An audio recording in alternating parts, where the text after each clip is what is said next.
755 juta untuk harga e-Vitara tipe single tone dan 758 juta untuk e-Vitara yang dual tone. Ya, jadi atasnya hitam, bawahnya warna bodi.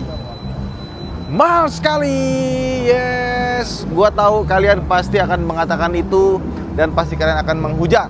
Tapi sebenarnya itu cukup masuk akal. Kenapa mobil ini bisa mahal?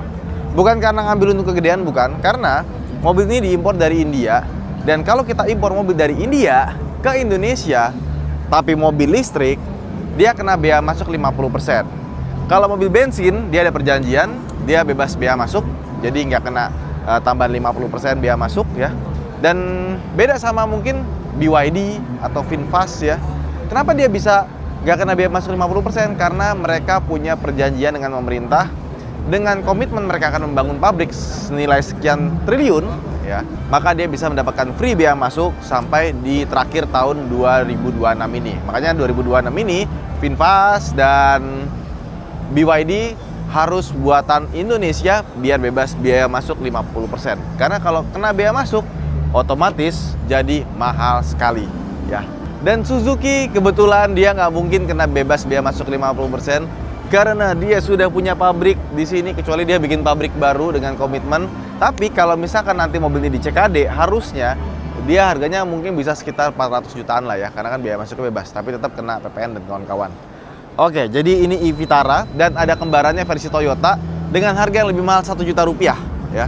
Tapi secara desain, pas gue lihat langsung, nggak tahu ya, gue seneng sama tampilannya yang versi Suzuki-nya. Lihat, lampunya dia ada ice cube yang panjang di bagian atas, bawah, sama samping sini ya. Jadi kayak ada segitiga gitu. Baru lampu utamanya di bagian tengah, proyektor LED. Dan seperti mobil-mobil zaman sekarang ya, dia nyambung tuh sampai ke samping. Di tengahnya ini ada black gloss. Ya, ke bagian bawah, mobil ini tuh dibandingkan dengan mobil listrik lainnya tidak terlihat seperti mobil listrik banget ya, karena di bagian bawah sini dia masih banyak kisi-kisinya, dan mobil bumpernya dia masih cukup complicated, belum dibikin simple-simple kayak kasih VV zaman sekarang. Tapi bagus lah. Jadi nafas desainnya itu nggak ngikutin yang lain yang futuristik itu, masih ada profilnya. Nah, chargernya juga ada di sini dan katanya dari 10 ke 80% membutuhkan waktu 50 menit karena dia memiliki baterai LFP 61 kWh dan untuk ngecasnya dia sampai 150 kW fast charging. CCS 2 juga. Nah, ini kalau beli langsung dapat chargernya kayak gini. Dan untuk ban dan velgnya dia pakai bawaannya MRF mereknya ya, dan ukurannya 18 inci ya. Ukuran bannya 225 55 18. Mungkin mereknya kalian nggak biasa dengar karena memang mobil ini impor dari India, jadi kayaknya bannya ini nggak dijual di sini. Oke, lanjut. Oke, kita buka kap mesinnya ya. Jadi seperti yang kalian lihat, ini adalah mobil listrik. Tapi kalau kita lihat ke dalam kap mesinnya, kita nggak dapat storage tambahan ya. Dan untuk sebuah mobil listrik, gue baru pertama kali lihat mobil listrik yang kabelnya sebanyak ini ya. Kabel, selang-selangnya itu banyak, nggak kayak mobil listrik ya. Tuh, lihat tuh. Ini kalau menurut gue ya, kalau pengen lebih rapi lagi, itu tinggal dikasih cover aja, nggak ada storage nggak apa-apa, yang penting kelihatan rapi. Nah, sama di sini ada akinya besar, ya. Kita tutup sekarang. Nah, pertanyaannya, berapa tenaga mesinnya? Tenaga mesinnya 174 PS dan torsinya 193 Nm. Nah, dia juga ada pilihan sebenarnya. Kalau di India sana ada yang all-wheel drive, ada yang FWD. Nah, kebetulan yang masuk Indonesia yang FWD. Range-nya dengan baterai 61 kWh, dia bisa sampai 426 km berdasarkan WLTP, bukan NEDC. Jadi kalau di NEDC-in mungkin sekitar 500 kali ya. Terus ke samping, untuk yang two-tone dia spionnya warna hitam. Ada kamera 360-nya, sama ini nih gue suka nih, door handle-nya masih pakai yang model biasa, bukan yang model-model flash itu, gue kurang demen ya. Dan katanya kalau di Cina sendiri 2027 sudah nggak boleh lagi pakai door handle yang model flash ya. Yang model begini masih boleh. Jadi kelihatannya kayak di sini tuh kayak coupe, nggak ada door handle-nya. Dan belakangnya juga makin turun. Nah, ini dia bentuk belakangnya. Dia masih mirip kayak bentuk depannya. Jadi lampunya tuh ada ice cube-nya yang panjang di bagian atas, bawah, sama sini. Jadi 3 biji ya. Dan kalau kita lihat detail, lampunya ini tuh yang di sini tuh di black out ya. Baru kacanya itu dibikin transparan yang bagian dalam sini. Jadi emang lampunya ini kelihatan mahal dan sampai sini juga masih transparan. Oke. Jadi Kebanyakan tuh pada dibikin garis-garis panjang, ini dibikin ice cube yang lebih minimalis tapi bagus, gue suka. Nah, logonya di sini Suzuki e-Vitara. Jadi Vitara ada dua ya, ada yang Grand, ada yang E. Nah, kita buka bagasi belakangnya. Belum power back door ya, jadi masih manual. Seperti ini dia. Dan bisa kita lihat bagasinya nggak begitu gede. Sama kalau kita lihat bawahnya, oke, cuma segini aja sih. Kita lihat apakah ada ban serep? Ada! Nah, ini bagus. Ada ban serepnya dan ban serepnya full size sepertinya nih. Kita buka yuk. Kalau dari lihat sih kayaknya pelek. Full size, nice. Nah, tapi dia nggak dikasih cover plastiknya ini ya. Jadi nanti kalau misalnya kita ganti, kita bisa tinggal langsung pindahin aja nih plastiknya biar kelihatan lebih aerodinamis. Terus juga di belakang sini ya, kita dapat subwoofer karena dari Infinity audionya. Nah, ini subwoofernya juga gede, ini mungkin sekitar 8 inci kali ya. Oke, ada lampu bagian sebelah kiri, bisa dinyalain seperti ini ya. Sama untuk separasinya, dia pakai yang model seperti ini, yang model keras. Matikan lagi. Yuk, sekarang kita tutup. Yeay.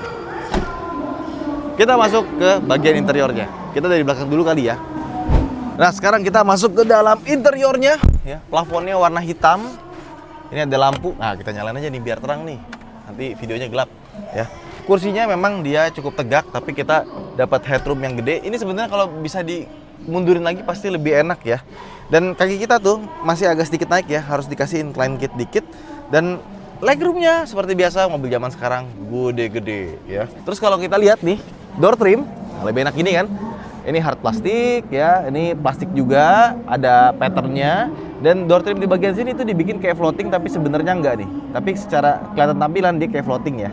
Terus power window-nya juga sudah all auto. Di sini ada empuk-empuknya dari bahan fabric. Jadi kalau kita senderin tangan, ya empuk. Di sini ada cup holder dan ada speaker. Oke, masuk lagi ke dalam. Ini sayangnya di bagian belakangnya nggak ada AC ya. Jadi kalau kita lihat di sini, ini cuma hitam doang dan ada USB. Ini tipe A sama tipe C ya, kiri kanan. Ada tempat buat naruh HP-nya di sini. Oke, sebelah kanan nggak ada tempat buat naruh barang ya.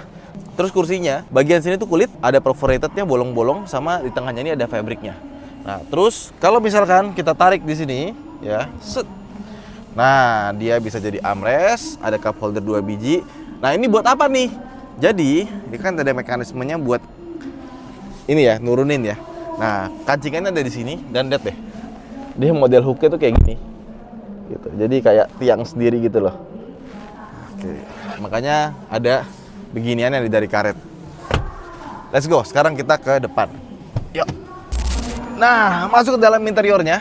Pas kita masuk, dalamnya persis sama versi Toyota aja ya. Jadi meskipun dia eksteriornya beda, tapi waktu masuk ke dalam interiornya, dia sama kayak Toyota Urban Cruiser yang harganya 1 juta.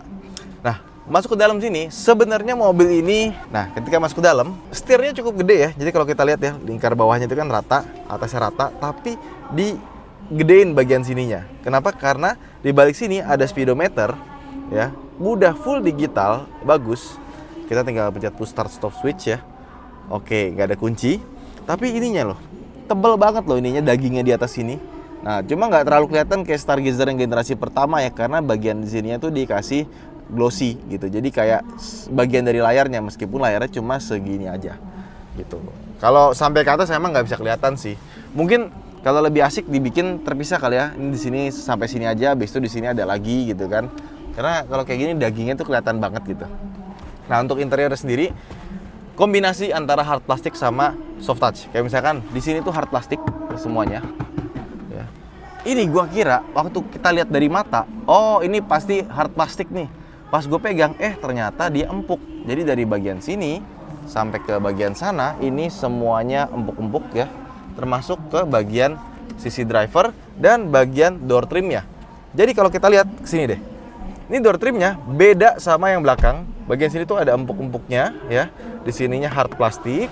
Di sininya tuh kayak ada abu-abu glossy, terus ada lampu ya, ngikutin dari pattern si plastiknya ini. Dan seperti belakangnya, desain sininya tuh dibikin ini ya, kayak floating gitu. Dan sudah all auto power window. Terus ada tombol buat spion auto retract-nya juga, dan ada untuk kunci. Sama bagian sini baru dikasih fabric buat kita senderin tangan biar nyaman. Ya. Nah, secara overall desainnya dia seperti ini. Sayang banget kita nggak bisa nyalain ya. Kalau misalkan bisa nyalain kita bisa lihat seperti apa. Nah, tapi di bawahnya sini ini ada tombol, ada hazard ya. Tentu saja nyala. Nah, ini shortcut untuk AC ya. Sama di sebelah kiri sini ada untuk volume. Jadi bisa kita putar, dan ini ada finishing karetnya. Bentar, ini goyang kenapa ya? Enggak. Ini buat next, bukan. Emang goyang aja sih. Gue pikir buat next song gitu bisa digeser-geser, tapi enggak, ternyata emang goyang aja. Di bawahnya sini ada wireless charger ya. Ini tombol powernya. Sama untuk cup holder. Transmisinya mirip kayak punyanya Toyota ya. Jadi P ya. Kalau ingat BZ4X sama dia. Mau masuk ke D, kita tekan dulu baru putar. Ya. Masuk ke mundur, tinggal tekan lagi, mundur kiri.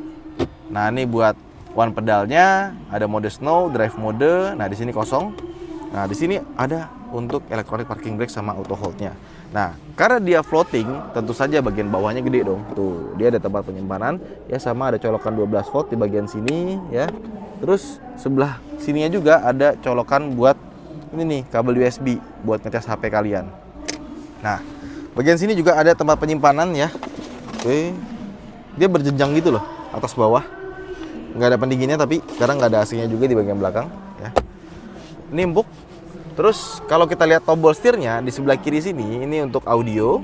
Di sebelah kanan ada untuk adaptive cruise control ya, karena dia ADAS-nya sudah lengkap ya. Jadi bisa lane keeping assist sama adaptive cruise control. Nah, sebelah kanannya sini, ini cuma ada tombol buat kamera 360-nya, karena juga udah ada kamera 360, udah ada auto lamp sama ada auto wiper. Oke.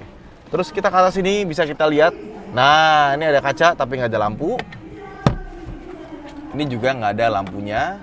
Spion. Apakah dia sudah ada night dan elektrokromatik? Atau ini elektrokromatik belum ya? Kita positive thinkingnya mungkin sudah ya. Gue belum lihat spesifikasi detailnya soalnya. Nah, di bagian atas ini lampunya dia LED tapi agak sedikit kekuningan. Bagus. Lebih syahdu gitu pas lagi malam. Dan tentu saja di atas sini ada sunroof. Hanya saja buka sunroofnya, ini nggak ada tombol.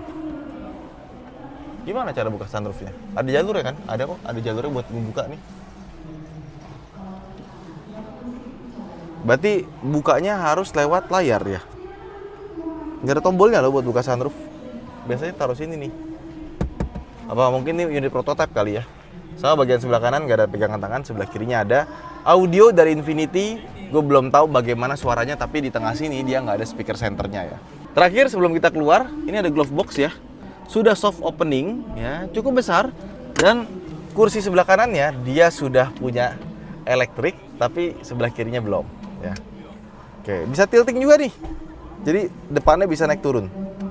Jadi nggak cuma buat naikin sama nurunin kursinya aja.